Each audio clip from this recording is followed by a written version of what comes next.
Greetings. Actually came up with the title of this video before making it. Me, myself and I. So we're going to look at a few topics, speaking about it, because it's the only thing I'm really can say I'm authority on, which is myself. So I went down the route of family history, which was all intuition led, and then followed up with a paper trail. What becomes apparent in family history, if you start with yourself and just follow the direct lines back, so you'll have 2 parents, 4 grandparents, 8 great-grandparents, 16 great-great-grandparents. Before you know it, several generations back, you've got thousands. And of course, it's forming a V. Now, go back, say, 5 generations. Pick one of your ancestors and then follow it the other way. You're going to end up with a triangle. It comes a point where you start asking yourself, what is family? If you start seeing the bigger picture, and by this I mean when you start looking at an entire parish rather than just your own family within that parish, and then end up transcribing records, you'll come across surnames and you think, oh yeah, I've got an ancestor that's got that surname, and it pretty much, as is suggested with the mainstream, was it we're all related to Genghis Khan or something, and that picture emerges. So start thinking about things like bloodlines, which is often talked about.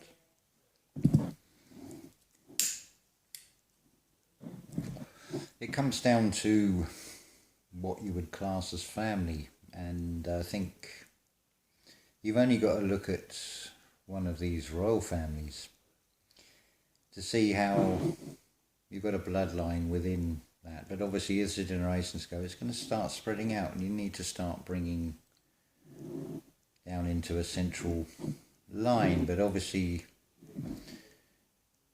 you've got sidelined members of family. It's actually quite amazing. If you're ever going to go into family history, be prepared to uncover everything across the spectrum. For example, you may just hypothetically find that you're a descendant of Jack the Ripper, or some homicidal maniac, which you really might not have wanted to find out. You may find out some real skeletons in the family closet that you wish you hadn't as well, which of course is balanced by the good things, and also to remember whatever your ancestors did, if they hadn't done what they did and hadn't gone where they did when they did, then your physical vessel wouldn't be what it is today. So that saying about honour amongst thieves comes to mind. So from my observation, and it is just intuition, I've got nothing else to go on apart from that, but it's not let me down so far when I've really tuned into it, is that these so-called elites, there's obviously illegitimate children, sideline family branches, that there seems to be some sort of, shall we say, an honour amongst thieves, that they won't attack certain people. You could almost say that some people out there are system protected, although they are not part of the system. Something I saw recently as well about there's supposed to be 11 good families to balance the 13. Quite possibly. It would seem quite reasonable, if everything has come from a creator, that if you do or do not know that Christ is within you, then so must the opposite as well. And there's such a thing as free will. It's talked about in this age of Aquarius about it all being about reciprocal.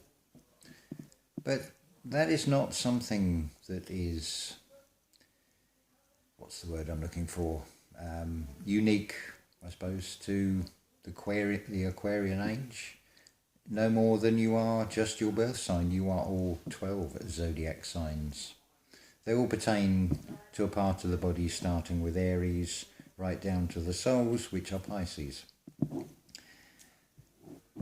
Everything externally in the universe is a macro to the micro universe within. If you were to look at the skin and go right into the cellular level and beyond, you will see exactly the same thing as if you were to view above and see exactly the same patterns. It's a reflection. One is a reflection of the other. Let's talk about things like resets as well. But just like is shown with nature, the change is ongoing, renewing. And you have this reciprocal arrangement. So not all spirits want to remain here, and many people will use that expression, and I've seen it in messages, I've seen it in comments and things of "stop the world, I want to get off," or "I don't belong here, I don't feel right here." Things are not quite as they seem. By a long shot.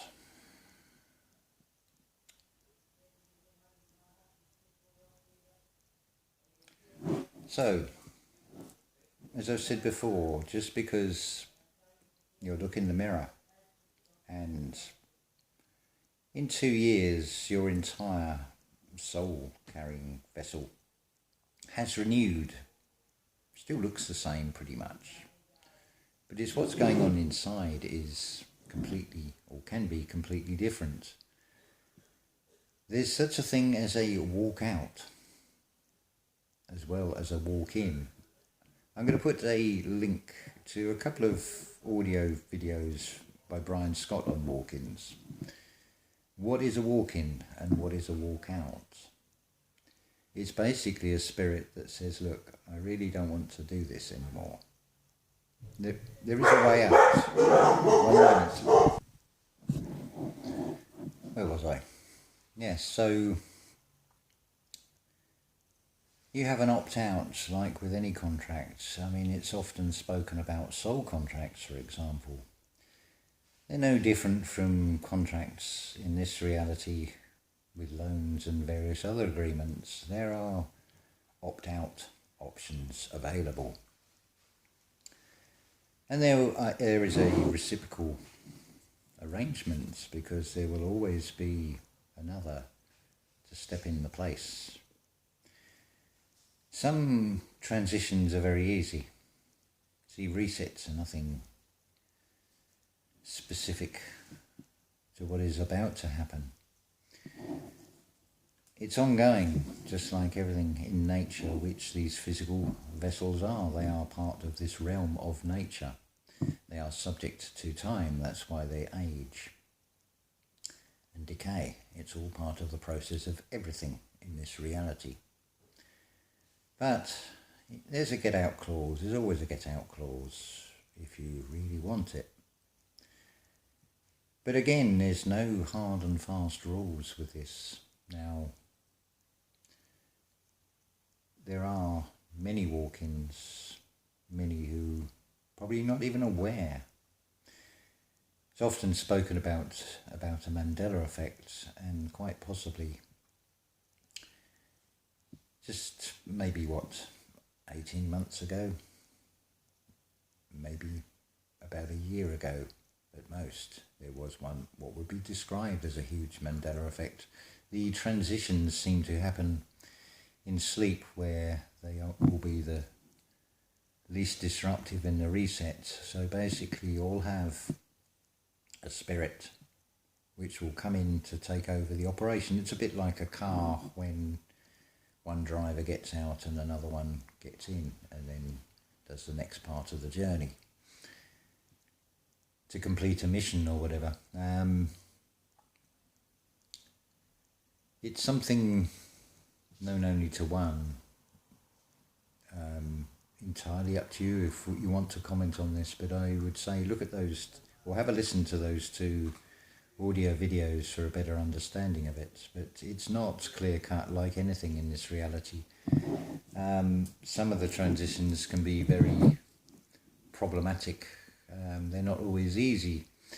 Imagine, if you will, you are in somewhere like Paris, never been there before. 1 minute you've got a tour guide, and then everything seems to be okay. You're going to be all right from here on. Yeah, I know my bearings. I can find my way about. And it's not long before you're thinking, hang on a minute, where am I?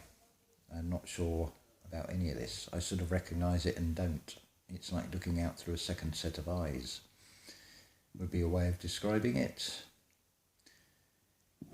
But there is a greater purpose to everything in the unseen. This reality with just 5 senses will give you a very limited perspective of a much greater spectrum, and that's just in the what science would call the visible light. There's the sound waves, there's the photons, light photons, there's energy. They're all expressions of the same thing after all. So it opens up the question of what you would call family in these senses. The timing of things can actually be very good. Those with strong emotional attachments that don't want to be here will not be able to exchange with another spirit, because the emotions will be too strong a tie. It's very much a reciprocal agreement, a soul contract. But that's not to say it doesn't come without hiccups, with blank. You may have blank spots in your memory. Things may be very different.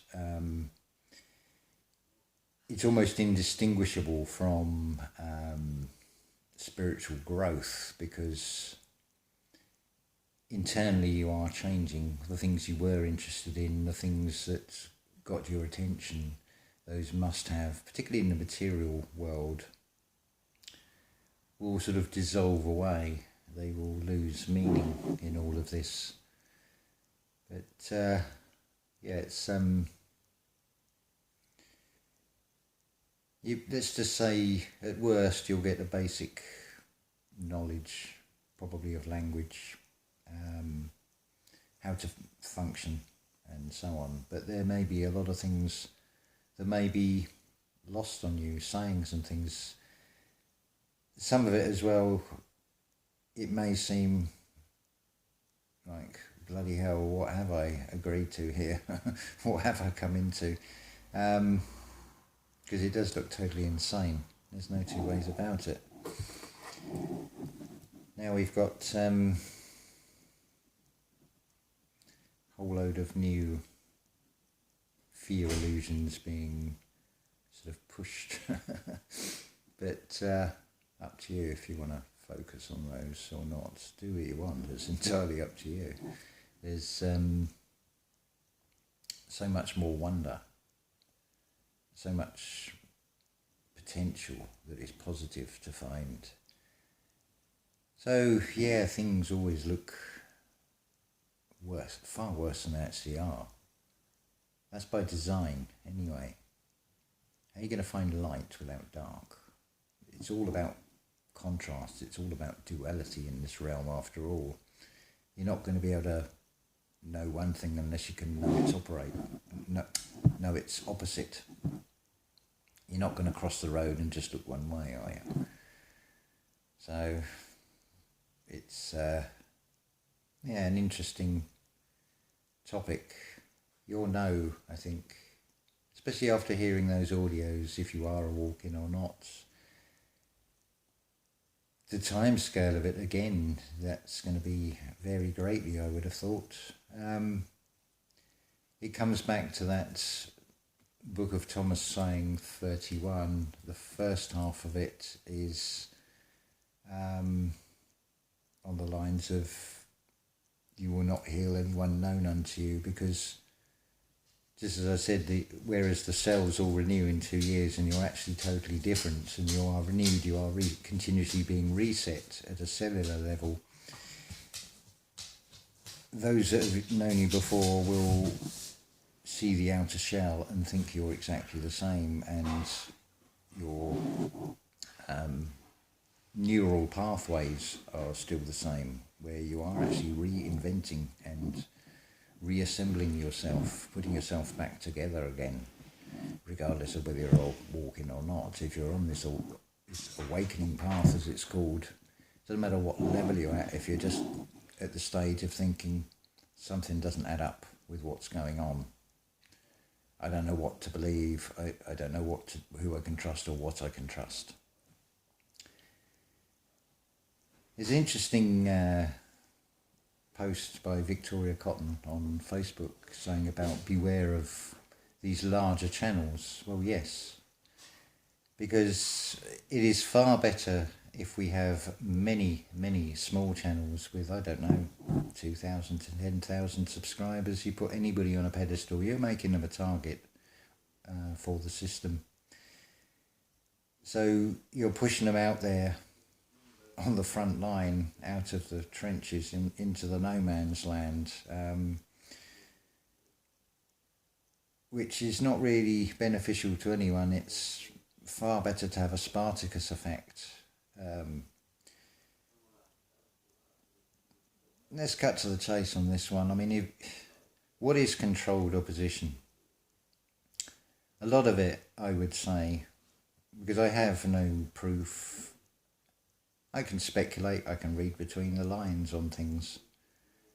I could be totally wrong, but I'm certainly not going to add to it. It's like, if it is a channel that is controlled opposition, there is always going to be a certain amount of truth, as with anything from the mainstream, the things that we all accepted and thought were true at one time. But I think it was Matter Quantum of Conscience described it as someone giving you directions right across the United States from the east to the west coast, and it only may be the last 3 street directions are actually wrong. So you've built up a trust all that time, and you've got no reason to doubt. But there's also, as I've said before, there's the compromising, fear-based control of this system. Put yourself in a position of, if you are a YouTube creator and you have a channel with, I don't know, so this, for argument's sake, we'll say 1 million followers, 1 million subscribers.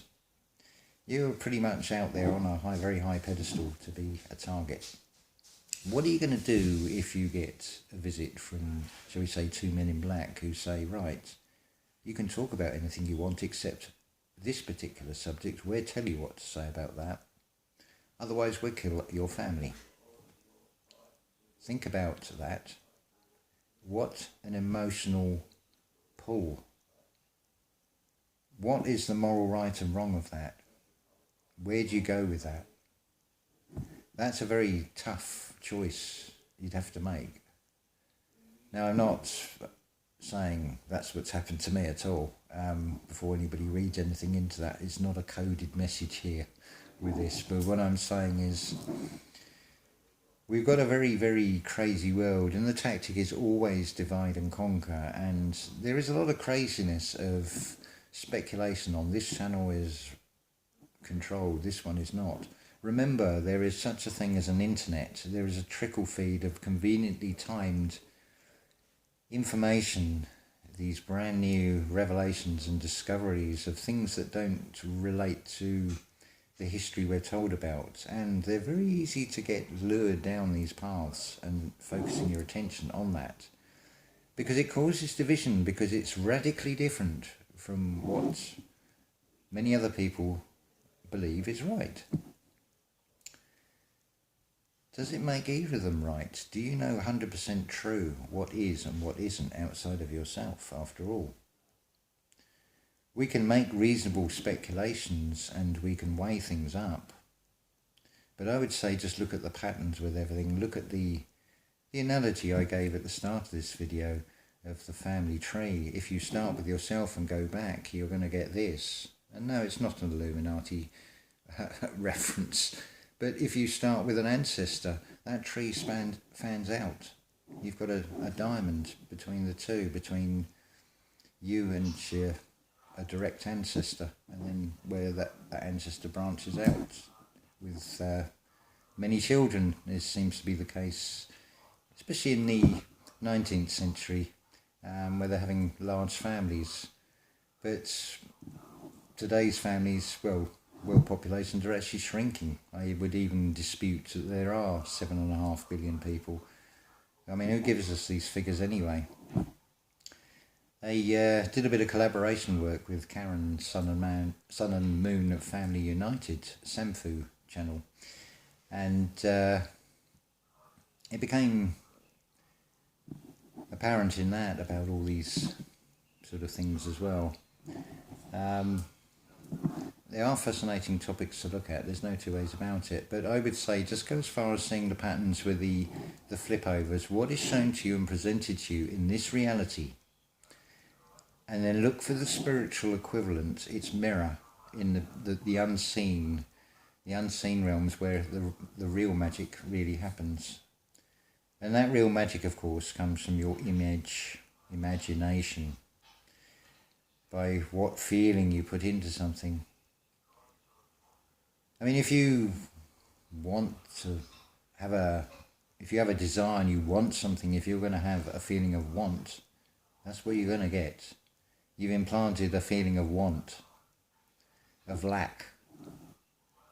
Remember the future. Imagine what it would be like. Feel what it would be like to already have it. It could be something as simple as a lighter, cigarette lighter. It could be money, but think also about the intent, why you want it, what you're going to do with it, what is your intention for it, because there is an awful lot of these manifestation channels out there with get rich quick ideas, which to me is not what this is all about. This is about spiritual wealth for the benefit of everybody. Yeah, fine, if you want to manifest $1 million or £1 million and you want to put it to good use into things that are going to help humanity and benefit humanity, then good luck to you. I'm all for it. I'd even recommend you on this channel. But if it's just to be self-serving, well, as I said before, I'm sure the perceived control system will welcome you with open arms as a useful pawn. But as always, the choice is yours. So even right down to, do you even want to be here? You know? But if you're holding on to things in this reality and you don't let go emotionally, then tough. You're going to have to go through it. But to be honest, if you look at the astrology, when we talk about the great year, the procession, almost 26,000 years, come on, what a wonderful time to be here, really. You're going to witness, wow, something beyond words, I feel, is coming that in a very positive way. And it is something hugely beneficial. It is something the collective consciousness is growing and manifesting.